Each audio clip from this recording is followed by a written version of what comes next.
नमस्कार, आपण पाहत आहात पुणे लाईव्ह न्यूज। पाहुयात दिवसभरातील ठळक घडामोडी। आळंदीतील वारकरी शिक्षण संस्थेत तरुणीवर अत्याचार केल्याप्रकरणी कीर्तनकार महिला व कुटुंबियांसह 5 जणांविरुद्ध गुन्हा दाखल करण्यात आला आहे। अहिल्यानगरमधून अपहरण करून वारंवार बलात्कार, लग्नासाठी जबरदस्ती आणि ॲसिड टाकण्याची धमकी दिली असल्याची पीडितेने तक्रार दिल्याने खळबळ उडाली आहे। आळंदी येथील केळगाव रस्त्यावर असलेल्या एका खासगी वारकरी शिक्षण संस्थेत तरुणीला डांबून तिच्यावर वारंवार बलात्कार करण्यात आल्याचा धक्कादायक प्रकार उघडकीस आला आहे। या प्रकरणी एक कीर्तनकार महिला सहभागी असल्याचे समोर आले असून पीडितेने 5 जणांविरुद्ध बलात्कार, अपहरण, धमकी आणि जबरदस्तीने लग्न लावण्याचा प्रयत्न केल्याची तक्रार पोलीस ठाण्यात दाखल करण्यात आली आहे। पीडित तरुणीच्या म्हणण्यानुसार 2 जून 2025 रोजी ती घरी एकटी असताना तिच्या ओळखीच्या एका महिलेने तिला शेताकडे जाण्याचे कारण सांगून घराबाहेर नेले। त्याचवेळी वाटेत काळ्या रंगाच्या एर्टिगा MH43 CC 7812 या गाडीतून आलेल्या अण्णासाहेब आंधळे, प्रवीण आंधळे आणि एका अनोळखी चालकाने तिचे जबरदस्तीने अपहरण केले। तिने आरडाओरडा केला असता ॲसिड टाकण्याची धमकी देण्यात आली। वारकरी शिक्षण संस्थेत बंदिवास आणि अत्याचार नंतर तिला आळंदी येथील खासगी मुलींच्या वारकरी शिक्षण संस्थेत नेण्यात आले। तिथे अण्णासाहेब आंधळे, प्रवीण आंधळे, कीर्तनकार सुनीता आंधळे आणि अभिमन्यू आंधळे यांनी तिला खोलीत डांबून ठेवले। फिर्यादीनुसार या ठिकाणी अण्णासाहेब आंधळे यांनी तिच्यावर वारंवार बलात्कार केला। या घटनेनंतर पीडित तरुणीने 112 आपत्कालीन क्रमांकावर कॉल करून मदत मागितली। पोलिसांनी तत्काळ घटनास्थळी जाऊन संबंधितांना आळंदी पोलीस ठाण्यात आणले। मात्र घाबरल्यामुळे पीडितेने तत्काळ तक्रार दिली नव्हती। नंतर तिने सर्व माहिती कुटुंबियांना सांगितली आणि 7 जुलै रोजी केळगाव पोलीस ठाण्यात अधिकृत तक्रार दाखल करण्यात आली। या प्रकरणी पोलिसांनी अण्णासाहेब प्रल्हाद आंधळे, प्रवीण प्रल्हाद आंधळे, अनोळखी वाहन चालक सुनीता अभिमन्यू आंधळे आणि अभिमन्यू भगवान आंधळे यांच्या विरुद्ध गुन्हा दाखल केला आहे। आरोपींवर अपहरण, बलात्कार, धमकी देणे, जबरदस्ती आणि गुन्हेगारी कट रचण्याच्या गंभीर आरोपाखाली गुन्हा दाखल करण्यात आला आहे। ही घटना उघड झाल्यापासून आळंदी परिसरात मोठी खळबळ उडाली आहे। संबंधित वारकरी शिक्षण संस्थेत शिकणाऱ्या इतर मुलींच्या सुरक्षिततेबाबत चिंता व्यक्त करण्यात येत आहे। पोलिसांकडून या प्रकरणाचा अधिक तपास सुरू आहे। 23 वर्षीय तरुणीला 26 वर्षीय तरुणाने लग्नाचा आमिष दाखवून चाकणमधील श्री मार्टच्या मागील एका बिल्डिंगमध्ये वेळोवेळी अत्याचार केल्याची धक्कादायक बाब पीडित तरुणीनं तक्रार दिल्यानंतर समोर आली आहे। या प्रकरणी मूळची कोपरगाव अहिल्यानगर येथील असलेल्या 23 वर्षीय तरुणीनं चाकण पोलीस ठाण्यात फिर्याद दिली आहे। त्यावरून सोमनाथ श्याम हिवराळे, वय वर्ष 26, राहणार श्री मार्टच्या मागे, चाकण, तालुका खेड, मूळ राहणार अहिल्यानगर याच्यावर बलात्काराचा गुन्हा दाखल करण्यात आला आहे। संबंधित तरुणानं या तरुणीला विश्वासात घेऊन सदरचा प्रकार केला। हा तरुण आणि तरुणी दोघेही मूळचे अहिल्यानगर जिल्ह्यातील आहेत। अचानक जोरात U-टर्न मारल्याचा जाब विचारल्यानं लोखंडी गजाने डोक्यात मारून रिक्षा चालकाला जीवे मारण्याचा प्रयत्न केल्याप्रकरणी एका तरुणाला अटक करण्यात आली आहे। ही घटना शुक्रवारी खेड तालुक्यातील म्हाळुंगे गावाच्या हद्दीत घडली आहे। या प्रकरणी गणपत दामोदर कदम, वय वर्ष 57, म्हाळुंगे यांनी म्हाळुंगे MIDC पोलीस ठाण्यात फिर्याद दिली आहे। त्यानुसार शशांक नरेंद्र कुमार शुक्ला, वय वर्ष 22, म्हाळुंगे याला अटकही करण्यात आली आहे। आरोपीने हुंडाई चौक येथे अचानक जोरात U-टर्न मारला। त्याचा कदम यांनी आरोपीला जाब विचारला, त्यामुळे कदम यांनी शुक्लाच्या कानाखाली मारली। त्यानंतर शुक्लाने मोटारीतील लोखंडी गज काढून कदम यांना जीवे मारण्याच्या उद्देशाने डोक्यात मारून गंभीर जखमी केलाय। चाकण पोलीस स्टेशन हद्दीतील वाहन चोरीचा गुन्हा उघड करण्यात युनिटच्या पथकाला यश आलंय। 6 लाख रुपये किमतीची स्विफ्ट कार पोलिसांनी हस्तगत केली आहे। दिनांक 11 जुलै 2025 रोजी गुन्हे शाखा युनिट 3च्या पथकानं वाहन चोरास अटक केली आहे। सदर पथकास मिळालेल्या बातमीच्या अनुषंगानं या गुन्ह्यातील चोरीस केलेली Swift car number MH14 LB 6845 ही आरोपी ऋषिकेश गणपत जाधव, वय वर्ष 32, राहणार समृद्धी कॉलनी, गोडबोले वस्ती, केशवनगर, मुंडवा, हडपसर याच्याकडून हस्तगत करून सदर गुन्हा उघडकीस आणलाय। सदरची कामगिरी वरिष्ठ पोलीस निरीक्षक जितेंद्र कदम यांच्या मार्गदर्शनाखाली पोलीस उपनिरीक्षक सुनील जावळे, पोलीस हवालदार आढारी, मोरे, लोणकर, कोळेकर यांनी केली आहे। पुणे नाशिक महामार्गावर भरधाव बसच्या धडकेत दुचाकीस्वार दाम्पत्य गंभीर जखमी झाल्याची घटना शुक्रवारी 11 जुलै रोजी घडली।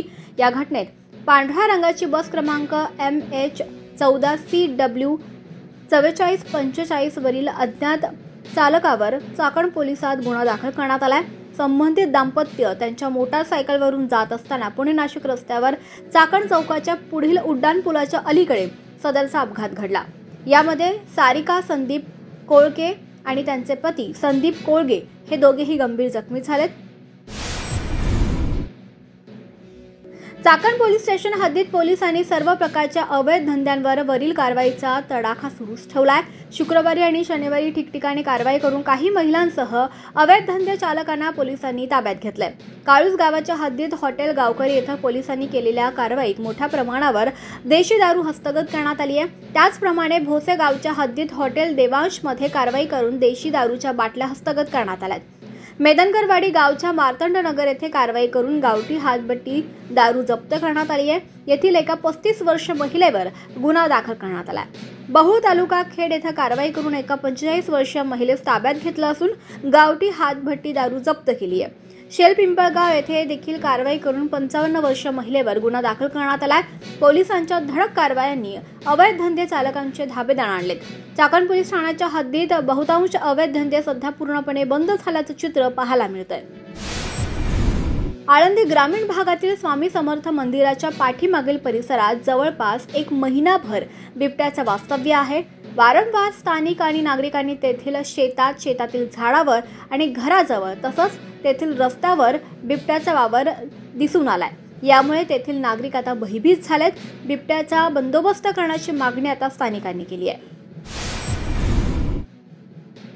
जिल्हा परिषद आणि पंचायत समितीच्या अनुक्रमे गट आणि गणाच्या प्रभाग रचनेचा प्रारूप आराखड्याचा अहवाल 13 तालुक्यातील तहसीलदारांकडून जिल्हा प्रशासनाला प्राप्त झालाय. त्यानुसार या अहवालांची छाननी करण्यात येणार असून सोमवारी 14 जुलै रोजी प्रारूप आराखडा प्रसिद्ध करण्यात येणार आहे आणि त्यावर नागरिकांना 21 जुलैपर्यंत हरकती सूचना नोंदवता येतील. खेड कृषी उत्पन्न बाजार समितीच्या चाकण मार्केटमध्ये कांद्याच्या आवकमध्ये मोठी घसरण झाली आहे. शनिवारी 12 जुलै रोजी चाकणमध्ये कांद्याला प्रति किलोस 12 ते 14 रुपये एवढा खाऊक बाजारात भाव मिळाल्याचं शेतकरी आणि आडत्यांनी सांगितलंय. राष्ट्रवादी काँग्रेसच्या पुणे जिल्हाध्यक्ष भारती शेवाळे यांच्या जिल्हा अभ्यास दौऱ्यानिमित्त त्यांनी खेड तालुक्याला भेट दिली. खेड तालुक्यात त्यांचे महिलांनी जोरदार स्वागत केले. यावेळी खेड तालुका महिला अध्यक्ष श्रद्धा सांडभोर व त्यांच्या समवेत खेड तालुक्यातील पदाधिकारी महिला उपस्थित होत्या. जिल्हाध्यक्ष भारती शेवाळे यांच्या समवेत बारामती लोकसभेतील तालुका अध्यक्ष व शिरूर लोकसभेतील तालुका अध्यक्ष उपस्थित होत्या.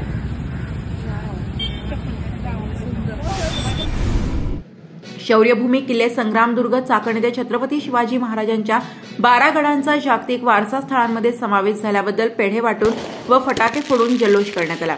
किल्लेदार फिरंगोजी नरसाळा प्रतिष्ठान व चाकणकर नागरिक तसेच शिवप्रेमी मोठ्या संख्येने उपस्थित होते. खेड तालुक्यातील शेलपिंपळगाव मोहितेवाडी इथून अनुसया भिकू मोहिते यांच्या शेतातल्या विहिरीची मोटर अज्ञात चोरट्यांनी लंपास केली आहे. मागील काही दिवसात चोरट्यांनी या भागात उच्छाद मांडला असून शेतकऱ्यांच्या मोटारी लक्ष केल्या आहेत.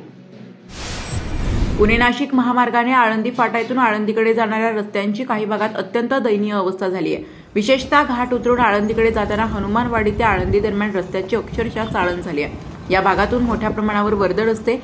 मात्र रस्त्यांच्या अशा स्थितीने हनुमानवाडी ते आळंदी दरम्यानचा प्रवास वाहन चालक आणि प्रवाशांना नकोसा वाटत आहे. पुणे जिल्हा काँग्रेसमध्ये मोठी फूट पडली आहे. खेड जिल्हाध्यक्ष माजी आमदार संजय जगताप यांनी पक्षाचा राजीनामा दिला असून ते अन्य पक्षात जाहीर प्रवेश करणार आहेत अशी चर्चा जिल्ह्यात सुरू आहे. मात्र त्यांच्याबरोबर जिल्ह्यातील काँग्रेस पक्षातील अन्य किती पदाधिकारी पक्षाला रामराम करणार हे मात्र समजू शकलेले नाही. 16 जुलै 2025 रोजी भाजप पक्षात जाहीर प्रवेश जगताप करणार असल्याचे सांगितले जात आहे.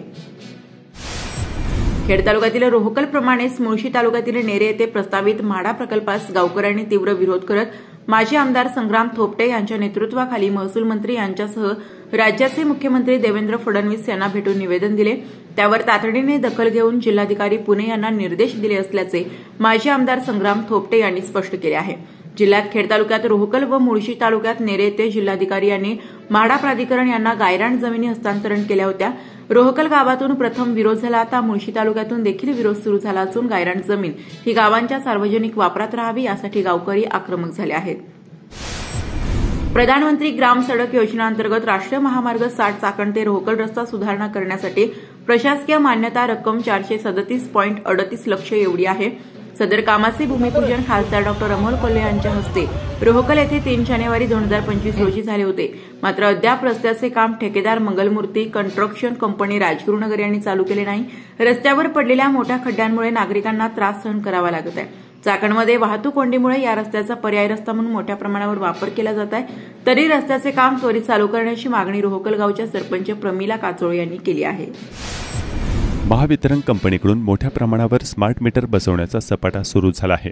मोठ्या प्रमाणावर वीज बिल देयके या मीटरमुळे येत असल्याचा स्थानिकांचा अनुभव आहे. शेतकरी बांधवांनी देखील या मीटरला विरोध दर्शवला आहे. शेतकरी संघटनेने थेट माजी मंत्री सदाभाऊ खोत यांना निवेदन देऊन हे मीटर बसवू नयेत अशी मागणी करणार असल्याचं सांगितलं आहे. मी सुभाष साहेबराव पवळे, रयत क्रांती संघटना जिल्हा अध्यक्ष पुणे. आज चाकण या ठिकाणी अनेक नागरिकांच्या समस्या या ठिकाणी पाहता अदानीतर्फे आता स्मार्ट मीटर बसवण्याचं काम चालू आहे आणि स्मार्ट मीटर न बसवावे यासाठी अनेक दिवसापासून शेतकऱ्यांचा विरोध आहे. आता सध्या ज्या ठिकाणी स्मार्ट मीटर बसवले जातात ते बळजबरीने बसवले जातात. तिथले संबंधित जे नागरिक आहेत त्यांचा कडाडून त्याला विरोध आहे, परंतु ते विरोध कसल्या परिस्थितीने न त्याला जुमानता MSCBचे अधिकारी त्या ठिकाणी बळजबरीने ते मीटर बसवले जातात. परंतु माझी सरकारला विनंती आहे की स्मार्ट मीटर हे शेतकऱ्यांना सर्वसामान्य नागरिकांना न परवडणारा विषय आहे. त्यामुळं येत्या अधिवेशनामध्ये मी जिल्हाध्यक्ष या नात्याने आमचे रयत क्रांती संघटनेचे संस्थापक अध्यक्ष आदरणीय सदाभाऊ खोत साहेबांना मी विनंती करणार आहे की स्मार्ट मीटर कसल्याही परिस्थितीत बंद करण्यात यावे. खेड कृषी उत्पन्न बाजार समितीच्या चाकण येथील महात्मा फुले मार्केटमध्ये शनिवारी 12 जुलै रोजी तरकारी मालाची आवक आणि भाव काय होते जाणून घेऊया. खेड कृषी उत्पन्न बाजार समिती उपबाजार महात्मा फुले मार्केट या ठिकाणी फळभाज्या असेल, पालेभाज्या असेल यांची आवक ही झालेली, परंतु बाजार भाव टिकून आहे. आज रोजी कोबी असेल, कोबी 15 ते 18 रुपये किलो आहे. त्याचप्रमाणे फ्लावर असेल, फ्लावर 15 ते 25 रुपये किलो आहे. वांगे असेल, वांगी सुद्धा 50 ते 60 रुपये किलो आहे. टमाटे 20 ते 25 रुपये किलो आहे. कारली 60 ते 65 रुपये किलो आहे. गवार 100 रुपये किलो आहे. दुधी भोपळा 25 ते 30 रुपये किलो आहे. डांगर भोपळा 15 ते 20 रुपये किलो आहे. शेवगा 50 ते 60 रुपये किलो आहे. मिरची सुद्धा 60 ते 70 रुपये किलो आहे. दोडका सुद्धा 70 रुपये किलो आहे. शिमला मिरची 60 ते 70 रुपये किलो आहे. श्रावणी घेवडा सुद्धा 70 ते 80 रुपये किलो आहे. वालवर 100 रुपये किलो आहे. चवळी सुद्धा 40 रुपये किलो आहे. तोंडली सुद्धा 35 ते 40 रुपये किलो आहे. राजमा 110 रुपये किलो आहे. पावटा 70 ते 80 रुपये किलो आहे. भेंडी सुद्धा 60 ते 70 रुपये किलो आहे. गाजर सुद्धा 30 ते 35 रुपये किलो आहे. घोसाळी 40 रुपये किलो आहे. बीट सुद्धा 20 ते 25 रुपये किलो आहे. काकडी 15 ते 22 रुपये किलो आहे. त्याचप्रमाणे पापडी असेल, पापडी सुद्धा 80 ते 90 रुपये किलो आहे. वाटाणा 110 ते 120 रुपये किलो आहे. त्याचप्रमाणे पालेभाज्या असेल, पालेभाज्यामध्ये मेथी 10 ते 15 रुपयाला गड्डी आहे. त्याचप्रमाणे पालक असेल, पालक सुद्धा 7 ते 8 रुपयाला गड्डी आहे. त्याचप्रमाणे शापू सुद्धा 7 ते 8 रुपयाला गड्डी आहे. कोथिंबीरीचे भाव एकदमच गडगडलेले आहेत. कोथिंबीर 2 आणि 3 रुपयाला गड्डी आहे. सर्वसाधारण बाजारामध्ये स्थिती अशी आहे, पण कोथिंबीरवाले शेतकऱ्यांचे अत्यंत प्रचंड नाराजी आहे. त्यांचं भाडं सुद्धा आज रोजी या ठिकाणी वसूल होत नाही, अशी परिस्थिती बाजारामध्ये आहे. धन्यवाद. आपण पाहत होतात पुणे लाईव्ह न्यूज. भेटूयात उद्याच्या बातमीपत्रात.